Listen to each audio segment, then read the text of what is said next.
the adversity, we can also see them as tests. We say the devil tempts and God tests, and he typically tests our character or tests our faith. And what I thought was pretty cool was I had this kind of revelation as I was going through these, what I perceived to be as tests from God, was that he was giving me the answers to the test. I felt like I had a cheat sheet taking the test, and I felt like I had an advantage over the test giver, so to speak. And the cheat sheet was his word. It wasn't somebody kind of coming up to me and saying, hey, this is how to handle the situation, which is not a bad thing either, but really it was his word, just guiding me, giving me the answers to the test. So if you've ever taken big tests in your life, that there's a lot of anxiety in that, but I felt so much peace. And I guess when you have the answers right in front of you, there's no reason to be nervous or be anxious. So that was a cool part of this whole story. I'm Guido Trinidad, and I am a husband. I'm a father to 2 awesome girls and another one that's on the way, but we don't know what the gender is. I'm also a business owner down in Miami, and former CrossFit Games competitor, and I would say a leader in the fitness community as well. I'm a Christ follower. So the journey that I'm on right now is really just trying to be the best version of myself for the Lord and for the people around me. Just at a unique stage in my life where really I think the priorities that I've always said that I had and the things that are important to me are actually starting to line up, and really starting to live those things out. So my relationship with God is paramount. It's first. And although I've said that in the past, but I really feel like I have a newfound commitment over the course of the last couple of years to dedicating to really growing in my relationship with God, outside of just loving him and saying that he's first, but not really doing anything intentional about it. So doing that and really just trying to be the best husband that I can, and knowing that is the first stage of having a solid family, is setting the example for our kids, and loving my wife the way that Christ loved his church, and really just allowing God to lead me. He put a lot of ambition in me and a lot of creativity, and we all have unique gifts, and really just trying to tap into exactly what those are and how he wants me to use them in this time, in this chapter in my life. I get sometimes a little excited about all the different things that I have in my heart and my mind, and tend to want to do them all at the same time. So it's really just allowing, being still and letting God lead me, being led and not just so driven all the time. But I have a lot of peace in my heart, although there's been a lot of change and uncertainty, and some would call it adversity, but I have a lot of peace in regards to where God is leading me. So it's exciting. An exciting stage in my life. So Disalignment, I think, to compare and contrast, before I felt as centered as I do now in my faith and in just my priorities. I was just trying to do everything, and it was always just do. And I was compartmentalizing my life so much. The minute I woke up, text messages, emails, phone calls, and it was just nonstop. And I gotta squeeze in time for my family and pray on the way to work. And it was like a race every single day. And really, I think just the balance is not trying to do so much, but just kind of being still and being with God more, as opposed to trying to do more for him. It was just be more with him and allow his voice and his guidance to just kind of lead me throughout the day. I'm extremely ambitious, so I would finish the day and feel defeated every day, I never did enough. It was never enough. I wasn't productive enough. I didn't accomplish enough. My to-do list would have 10%, and it was am I just not effective, or am I just unrealistic with my expectations? And just needed to breathe a little bit, right? And just like truly put God first. So it was almost like, it wasn't that it was unbalanced, it was just almost chaotic. And there's a little more order, but without rigidity, so to speak. So yeah, I just really feel like I'm in a great place right now. Yeah, there's that like happy balance, right? Between like, you can always get better and strive, and then like complacency, like, oh, I've already arrived. Like, what's good enough? So it's really just like giving your best effort, acknowledging that you can improve, but being okay with where you're at in the moment, and not looking back, only looking back to see like how far you've come, and give yourself a pat in the back and have a sense of gratitude, and then not looking too far ahead where you're not enjoying the moment right now, and it's always like what's coming.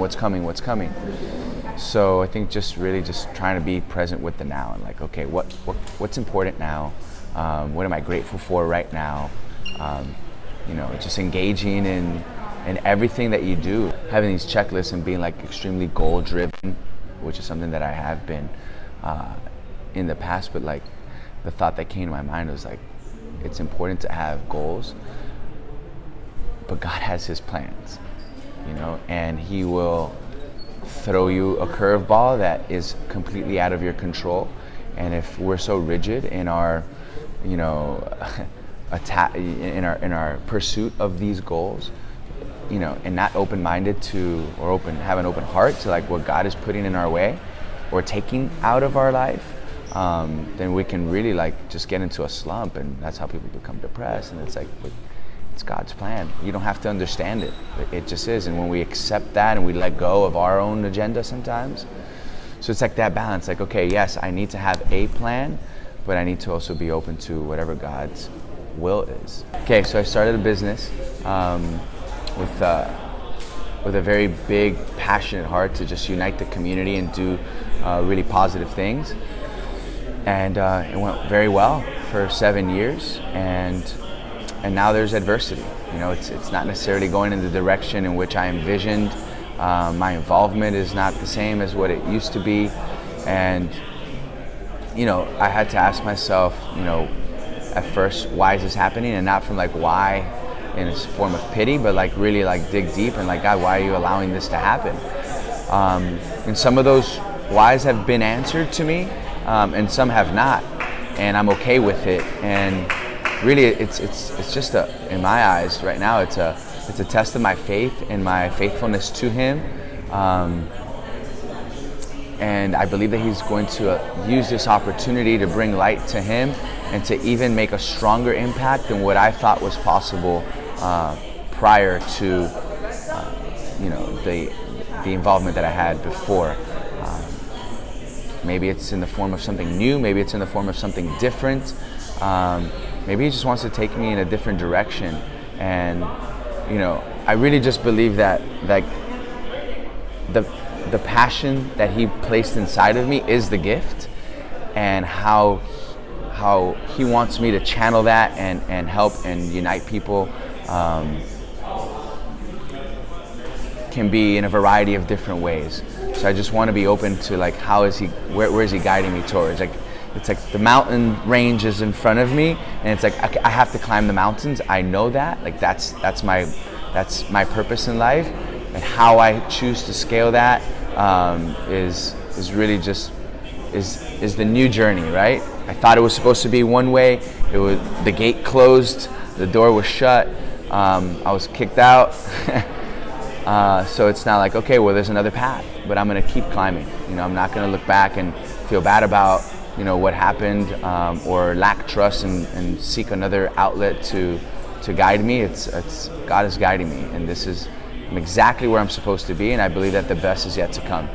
Here, I'll give you a more specific example. So I would say at the peak of my relationship with God, which is right now,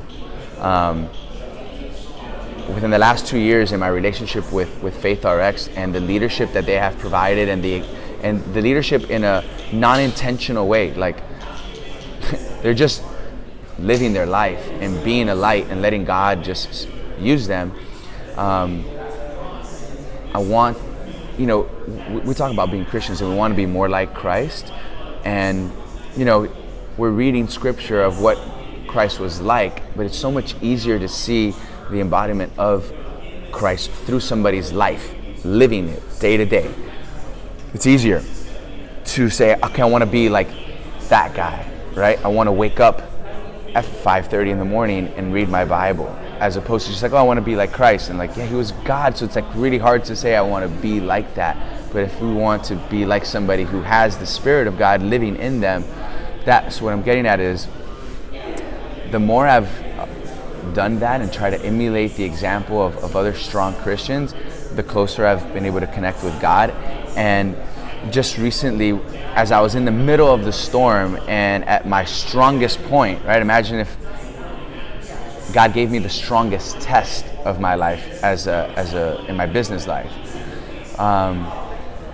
It was kind of like, okay, now that you're peaking in your spirituality, I'm gonna put you in the CrossFit Games and you're ready for the gnarliest stuff.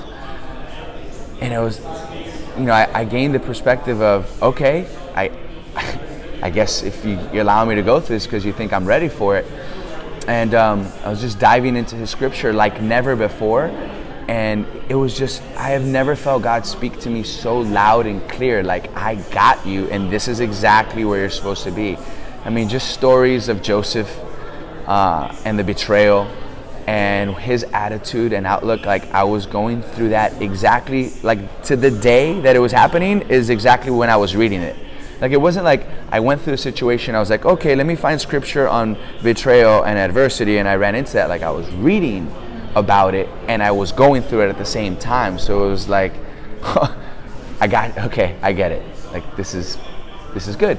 This is okay. This is what you meant for, what is perceived to be bad for good, and I am to, love on these people regardless. So yeah, that's just the way that God was like revealing himself to me and like, hey, listen, like, I'm with you, don't worry about it. And as I've continued to stay, faithful in reading his scripture, it's just been a continuation of that. As I'm walking, it's like, this is like the light that's continuing to guide me. And it's like a perfect story for what I'm going through every single day. It's almost eerie. Like, is this real? Like, is this, so yeah, I feel really just confident that this is where I'm supposed to be. I feel good. The peace of God is a really unique thing to be able to experience, but it can only be attained when you pursue him, like, truly, and prayer is one thing.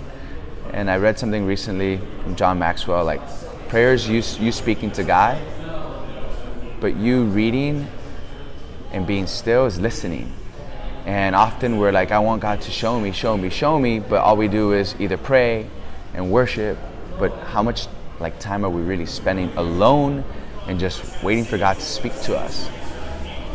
And it's like, we're busy doing, like, wanting to like grab onto anything, and is that the voice of God? And it's just like, just be still.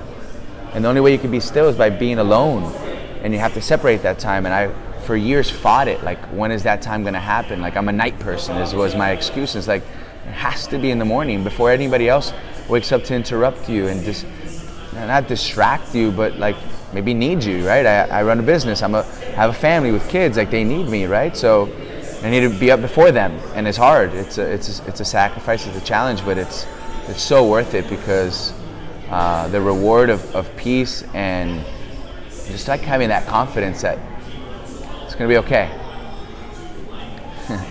It's good. Amen. Thank you.